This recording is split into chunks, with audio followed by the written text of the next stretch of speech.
Olá a todos, eu sou Ana Caroline e minha pesquisa de iniciação científica é síntese e caracterização de propriedades físicas de cerâmicas multiferróicas monofásicas de niobato de ferro e chumbo e titanato zirconato de chumbo, orientado pelo professor Dr. Manuel Henrique Leite. Para o avanço tecnológico, tornou-se necessário o desenvolvimento de materiais com propriedades específicas que possam ser utilizadas para melhorar o desempenho, reduzir o tamanho e, principalmente, reduzir os custos. Nesse sentido, os materiais multifuncionais têm surgido como potenciais candidatos para suprir essas necessidades, porque os materiais multifuncionais apresentam duas ou mais propriedades que podem ser aplicadas separadamente ou simultaneamente na confecção de um mesmo dispositivo.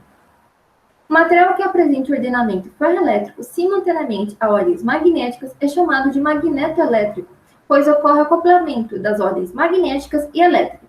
Ou seja, um campo magnético pode induzir a ordem magnética e elétrica, da mesma forma que um campo elétrico pode fazer. Esse material pode ser utilizado para confeccionar avançados dispositivos de armazenamento de dados, no qual ambas as ordens são utilizadas, duplicando a capacidade de armazenamento e aumentando a velocidade de comunicação do dispositivo. De acordo com a literatura, soluções sólidas de PFN apresentam elevado acoplamento magnético, porém, percebe-se que este acoplamento ocorre somente abaixo de 150 kelvins, limitando com isso suas aplicações tecnológicas. Então, a vantagem do sistema em estudo PFN-PZT está na combinação da propriedade multiferróica inerente do PFN com os elevados valores das propriedades dielétricas e piezoelétricas do PZT.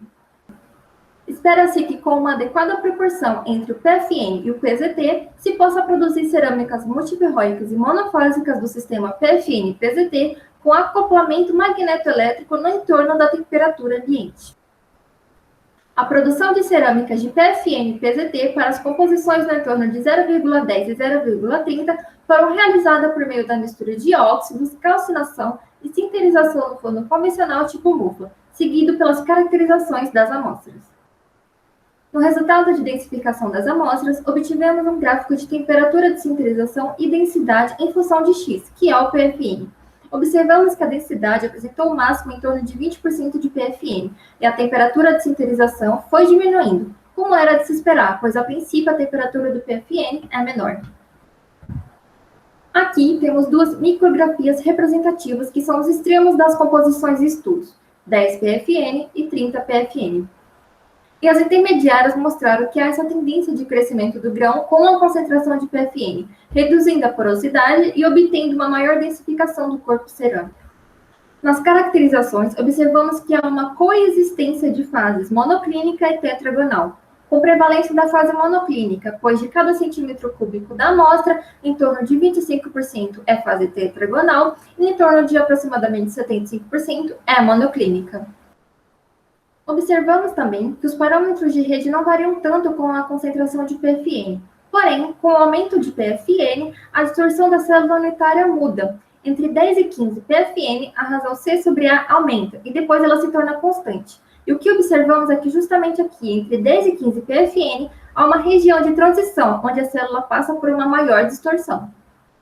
Já no beta, também observamos que entre 10 e 15 PFN e de 15 a 30 PFN, temos duas inclinações de reta. Então, da mesma forma que na razão C sobre A, o beta também está mudando a distorção da célula. Realizamos medidas magnéticas e obtivemos estereses magnéticas a 300 kelvins. Observamos, então, que há a presença de ordenamento ferromagnético à temperatura ambiente nas nossas cerâmicas.